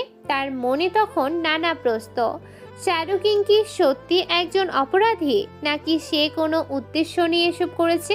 ইহান আর ইফতি বেরিয়ে যায় গোডাউন থেকে। বাইরে তখন পুলিশের গাড়ি এসে পৌঁছেছে। ফারুক নিয়ে এসেছে ব্যাকআপ। ইহান থমকে যায়। ইহান, আমরা ঘেরাও হয়ে গেছি। হ্যাঁ, এখনো পথ আছে। সে তার পিস্তল বের করে গুলি ছোড়ে পুলিশের গাড়ির টায়ারে। টায়ার ফেটে যায়। পুলিশরা আড়ালে চলে যায়। ইহান আর ইফতি সুযোগ পায় পালানোর। তারা দৌড়ে চলে যায় এক অন্ধকার গলিতে। ইহানের কাঁধ থেকে রক্ত ঝরছে। ইফতি তার জামা ছিঁড়ে বাঁধে ক্ষতস্থানে। ইহান, তোমার ট্রিটমেন্ট দরকার। আমি ঠিক আছি। তোমার কি কোনো আঘাত লেগেছে? না, ঠিক আছি আমি। কিন্তু ইহান, রাতুল আমায় বলেছে সে তোমাকে মারবেই। সে হ্যাকিং করে তোমার পরিচয় জেনেছে। হ্যাকিং? হ্যাঁ, তার কাছে একজন হ্যাকার আছে, নাম নাসির। সে সব তথ্য বের করে দেয় রাতুলের জন্য। ইহান বুঝতে পারে এখন তার আসল পরিচয় ফাঁস হয়ে গেছে। এটা তার জন্য বিপজ্জনক। ইফতি, তোমাকে এখান থেকে দূরে পাঠাতে হবে। তুমি নিরাপদ নাও। না, আমি তোমার সাথে থাকবো। তুমি যেখানে যাবে আমি সেখানেই যাব।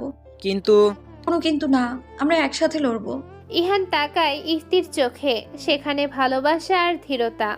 সে আর কিছু বলে না। অন্যদিকে গোডাউনে রাতুল রাগে ফেটে পড়ে। ইহান কেমন করে পালায়? ওরা সবাই অপদার্থ। রাজীব এগিয়ে আসে, রাতুলকে বলে, স্যার, মানে রাতুল, তুমি কি করছো এসব? তুমি একজন পুলিশ অফিসার, অথচ তোমার আচরণ একজন অপরাধীর মতো। রাতুল ঘুরে তাকায় রাজীবের দিকে। তার চোখ লাল হয়ে গেছে রাগে। তুই কি জানিস না রাজীব, এই শহরে টিকে থাকতে হলে শক্তি দরকার। আইন দিয়ে কিচ্ছু হয় না। তাহলে তুমি স্বীকার করছো তুমি একজন দুর্নীতিবাজ? দুর্নীতিবাজ না, আমি একজন ব্যবসায়ী। আমি এই শহরের অর্থনীতি চলাই। মাদক অস্ত্র ব্যবসা, এগুলা তোমার অর্থনীতি। এই জন্যই কি ইহানের প্রতি এত ভয়? সে তোমাকে মারবে বলে তার গার্লফ্রেন্ডকে তুলে এনেছো? হ্যালো, ইফতি খুব নিষ্পাপ রাজীব। এই পৃথিবীতে সবকিছু চলে টাকায়, আর আমার কাছে প্রচুর টাকা আছে। আমি তোমাকে গ্রেফতার করব। তুই আমাকে গ্রেফতার করবি? রাতুল তার ফোন বের করে একটা নম্বরে কল করে। হ্যাঁ, আমি রাতুল। রাজীবকে সাসপেন্ড করো এখনই। কয়েক সেকেন্ডের মধ্যে রাজীবের ফোন বাজে। সে রিসিভ করে।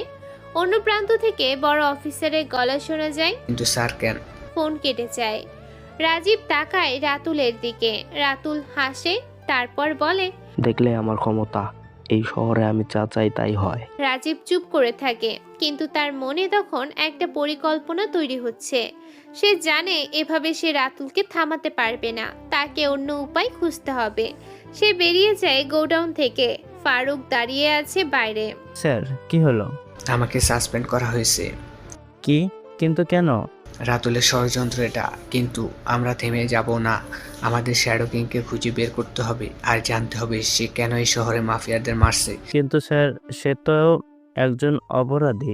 আমি এখন আর নিশ্চিত নই। ফারুক হয়তো আর পেছনে কোনো উদ্দেশ্য আছে। হয়তো সে ভালো কিছু করার চেষ্টা করছে। তারা দুজন চলে যায়। রাজীব জানে তাকে এখন একা লড়তে হবে। ইহান আর ইফতি পৌঁছায় একটা পুরনো হোটেলে। জায়গাটা নোংরা কিন্তু নিরাপদ। ইহান একটা রুম ভাড়া নেয়। তারা ঢোকে ভেতরে। ডাক্তার নিয়ে আসে জাহিদ। দুজনকে চিকিৎসা করতে থাকে ডাক্তার। ইফতির অবস্থা খুবই খারাপ। হাত পায়ের নখ আর আঙ্গুল কেটে ফেলেছে রাতুল তার। ইহান চুপচাপ ইফতিকে দেখছে। মেয়েটা তার জন্য কত কষ্ট আর নির্যাতন সহ্য করেছে। ইফতি, সব হয়েছে আমার জন্য। তুমি এই শহর ছেড়ে চলে যাও। আমার জন্য তোমার জীবন চলে যেতে পারে। না ইহান, আমি যাব না। সাথে থাকবো আমি। যদি মরতে হয় একসাথেই মরবো, নাহলে আমি আগে মরবো। তোমাকে তবু রেখে যাব না আমি। বোঝার চেষ্টা করো না কেন? তোমাকে আজ মেরে ফেলতো। তাতে কি? আমার জন্য এতটুকু যদি নাই করতে পারি, তাহলে আমি কেমন তোমার ভালোবাসার মানুষ হলাম? কিন্তু বোঝার চেষ্টা করো, আমি অন্যদের মতো না। আমি সাধারণ নই ইফতি। আমার একটা অতীত আছে, একটা মিশন আছে। আমি চাইলেই সাধারণ জীবনযাপন করতে পারবো না। কি মিশন? কি বলছো? আমি তো কিছুই বুঝতে পারছি না। তুমি কখনো আমাকে তোমার কোনো বিষয়ে এখনো বলনি। ইহান থামে। সে জোরে একটা শ্বাস নেয়, তারপর বলতে শুরু করে, আমার পরিবার ছিল। আমার মা, বাবা, একটা বোনও ছিল। আমরা সুখে ছিলাম অনেক। কিন্তু 10 বছর আগে একদল মাফিয়া আমাদের বাড়িতে আক্রমণ করে। তারা আমার বাবাকে মেরে ফেলে, কারণ বাবা তাদের মাদক ব্যবসায়ীর জন্য জমি দিতে চায়নি। আমার মা আর বোনকেও মারে। বোনকে তুলে নিয়ে নির্যাতন করে সাজিতে লোকেরা। আমি তখন স্কুলে ছিলাম, বাড়িতে এসে দেখেছিলাম সব কিছু। ইফতির চোখে জল জমতে থাকে। সে বুঝতে পারছে না কি করবে বা কি বলবে। নীরবতা ভেঙে বলে, ইহান, সেদিন থেকে আমি প্রতিজ্ঞা করেছিলাম এই শহর থেকে সব মাফিয়াকে শেষ করব। আমি জহিরুল সাজিদকে মেরেছি, কারণ সে ছিল সর্বোচ্চ মাদক ব্যবসায়ী, রাতুলের ডান হাত আর বাম হাত। এখন রাতুল বাকি আছে। কিন্তু তুমি এতদিন কিভাবে লুকিয়েছিলে? আমি পরিকল্পনা করেছিলাম দিনের বেলা একজন ঝালমুড়িওয়ালা থাকবো, যাতে কেউ সন্দেহ না করে। রাতে আমি হয়ে উঠি শ্যাডো কিং। একে একে শেষ করছি সব মাফিয়া গ্রুপকে। ইফতি তার হাত ধরে, তার হাত চেপে ধরে বলে, কিন্তু এভাবে তুমি কতদিন চালিয়ে যাবে? তুমি নিজেও তো একজন খুনি হয়ে যাচ্ছ। আমি জানি, কিন্তু এটা আমার মিশন, আমার পরিবারের জন্য। ইহান, আমি ভালোবাসি তোমায়, কিন্তু আমি চাই না তুমি এভাবে নষ্ট হয়ে যাও। ইহান তাকায় ইফতির চোখে। সেখানে ভালোবাসা, চিন্তা, ভয় দেখতে পায় সে। ইফতি, আমি তোমাকে ভালোবাসি, কিন্তু আমি থাকতে পারবো না, না যতক্ষণ রাতুল বেঁচে আছে। হঠাৎ জানালা ভেঙে ভেতরে ঢোকে একটা স্মোক গ্রেনেড। ধোঁয়া ছড়িয়ে পড়ে ঘরের ভেতরে। ইহান লাফিয়ে উঠে দাঁড়ায়, তার হাতে বন্দুক চলে আসে। ইফতি, আমার পেছনে থাকো। দরজা ভেঙে কে 5 জন মাস্কধারী লোক। তারা সবার হাতে বন্দুক। ইহান গুলি ছোড়ে। কপালে গুলি লেগে একজন মাটিতে পড়ে যায়। বাকিরা পাল্টা গুলি ছোড়ে টেবিলের আড়ালে লুকায়। তোমরা কারা? রাতুলের লোক? হ্যাঁ, আমরা তোমাকে ধরতে এসেছি, জীবিত বা মৃত। ইহান আরেকটা গুলি ছোড়ে। আরেকজন লোক পড়ে যায়, কিন্তু তখনই একজন লোক পেছন থেকে ঢোকে। সে ইফতিকে ধরে ফেলে, তার গলায় ছুরি ধরে। বন্দুক নামাও, না হলে এই মেয়েটা মরবে এখানেই। ইহান থমকে যায়, তার হাত কাঁপে। সে আস্তে আস্তে বন্দুক নামায়। ঠিক আছে, আমি নামছি, কিন্তু ওকে ছেড়ে দে। তুমি ভাবছো আমরা বোকা? তোমাকে আগে বেঁধে ফেলতে হবে। 2 জন লোক এগিয়ে আসে ইহানের দিকে। তারা তার হাত বাঁধে। ইহান কিছু করতে পারে না। ইফতিকে তারা জিম্মি করে রেখেছে। এবার চলো, রাতুলের স্যার তোমার জন্য অপেক্ষা করছেন। তারা ইহানকে টেনে নিয়ে যায়, ইফতিকেও সাথে নেয়। তাদের তোলা হয় একটা গাড়িতে।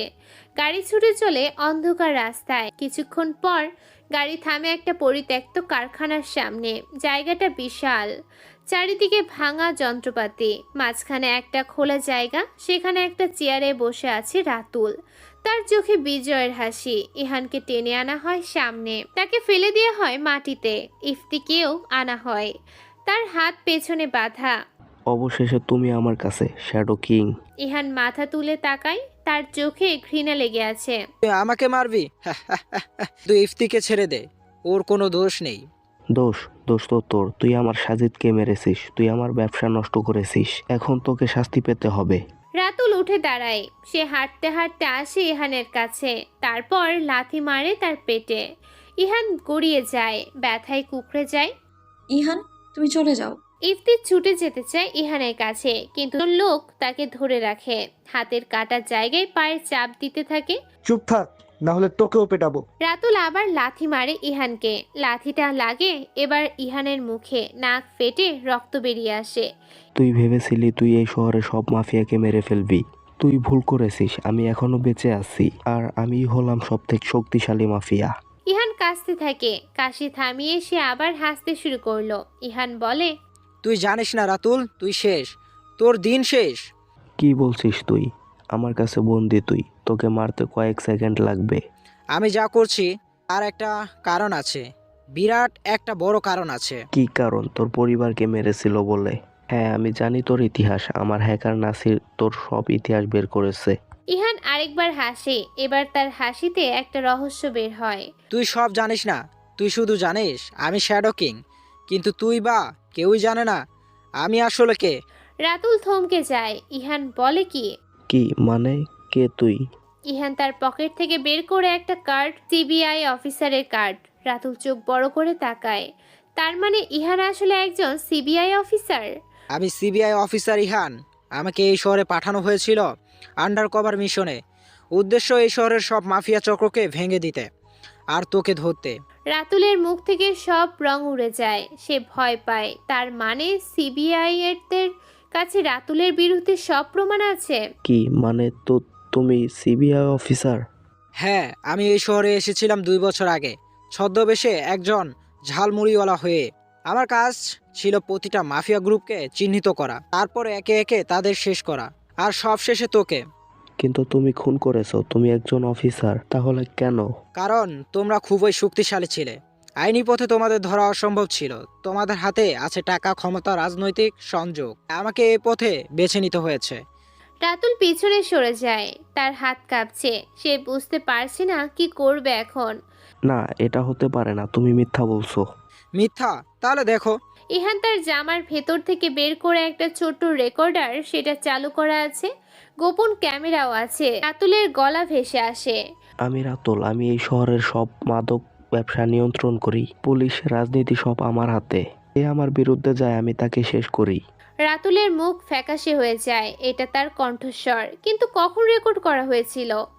এই রেকর্ডিং ভিডিও ফুটেজ আমি করেছিলাম 3 মাস আগে, যখন তুমি সাজিদের সাথে মিটিংয়ে ছিলে। আমি সেখানে ছিলাম লুকিয়ে। এখন এই প্রমাণ আমার কাছে। তোমার বিরুদ্ধে অনেক প্রমাণ আছে। রাতুল বুঝতে পারে সে শেষ, কিন্তু সে হাল ছাড়ে না। তার চোখে আসে উন্মুক্ততা। যদি আমি শেষ, তাহলে তুমিও শেষ, তোমার গার্লফ্রেন্ডও। সে তার বন্দুক বের করে তাক করে ইফতির দিকে। না। কিন্তু ইহান বাধা, সে কিছু করতে পারে না। রাতুল ট্রিগার টানে, গুলির শব্দ গুজরে ওঠে। ইফতি মাটিতে পড়ে যায়, তার বুক থেকে রক্ত বেরিয়ে আসে। ইফতি! ইহান চিৎকার করে ওঠে, তার চোখ দিয়ে অশ্রু ঝরে। সে পাগলের মতো হাত ছাড়াতে চেষ্টা করে, কিন্তু দড়ি শক্ত। রাতুল আবার গুলি চালায়, এবার ইফতির মাথায়। ইফতির শরীর নিথর হয়ে যায়। না না ইফতি, ওকে মারিস না, তোর দোহাই লাগে, মারিস না। ইহান কাঁদতে থাকে, তার হৃদয় ভেঙে যায়। যাকে সে সবচেয়ে বেশি ভালোবাসতো, সে চলে গেছে তার চোখের সামনে থেকে। রাতুল হাসে, একটা পৈশাচিক হাসি। দেখলি, এই হলো তোর শাস্তি। তুই আমার সবকিছু কেড়ে নিয়েছিলি, এখন আমি তোর সবকিছু কেড়ে নিলাম। কিন্তু তখনই কারখানার দরজা ভেঙে ঢোকে একজন সিবিআই অফিসার। তাদের নেতৃত্ব জাহিদ, তাদের হাতে বন্দুক।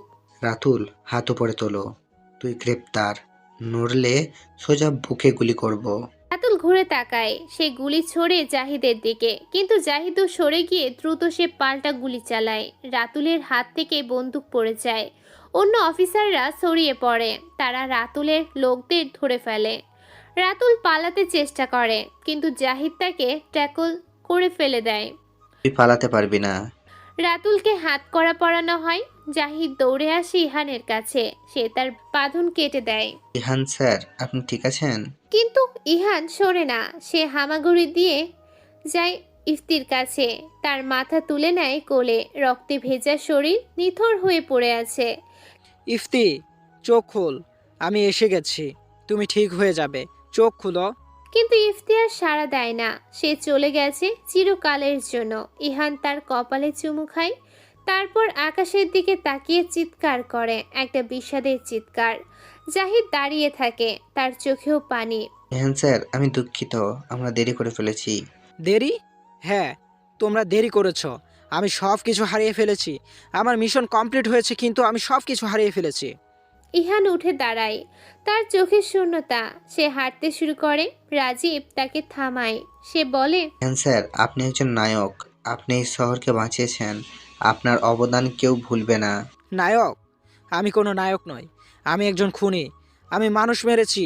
হ্যাঁ, তারা অপরাধী ছিল, কিন্তু আমি তাদের মেরেছি। আর এখন যাকে আমি সর্বোচ্চ বেশি ভালোবাসতাম, সেও মারা গেছে আমার জন্য। কিন্তু আমি যদি এই মিশন না নিতাম, তাহলে ইফতি বেঁচে থাকতো, সে খুশি থাকতো। ইহান বেরিয়ে যায় কারখানা থেকে। তার মাথার উপরে তখন কালো আকাশ, তারা জ্বলছে, কিন্তু তার জীবনে কোনো আলো নেই। শহরে এখন শান্তি, সব মাফিয়া ধরা পড়েছে। রাতুল জেলে, তার বিচার চলছে। ইহানের দেয়া প্রমাণের ভিত্তিতে অনেক বড় বড় লোক গ্রেফতার হয়েছে। রাজনীতিবিদ, ব্যবসায়ী, পুলিশ অফিসার, যারা রাতুলের সাথে জড়িত ছিল। রাজীব আবার তার পদে ফিরেছে। মিডিয়ার ডেকে ইহানকে মেডেল দেয়া হয়েছে। সে মেডেলটা হাতে নিয়ে বাইক চালিয়ে চলে আসি ইফতির কবরের কাছে। ইফতির কবরের কাছে দাঁড়িয়ে মেডেলটা তার উপর রেখে বলে, দেখো ইফতি, তোমার প্রিয় মানুষটা আজ পুরস্কার পেয়েছে। এসব আমার লাগবে না, আমার তো তোমায় লাগবে। তুমি চলে গেলে আমি হারিয়ে ফেললাম তোমাকে। ভালোবাসি সবসময় ইফতি, তোমাকে সারা জীবন বাসবো। এমন সময় ইহানের ফোনে একটি মেসেজ আসে। সে আপন করে সেখানে লেখা, ইহান এবার মিশন ইন্ডিয়ার ভেতরে। রেডি হয়ে যাও। ইহান জোরে একটা শ্বাস নেয়। ইফতির সাথে কিছু সময় কথা বলে চলে যায় সে। আসসালামু আলাইকুম।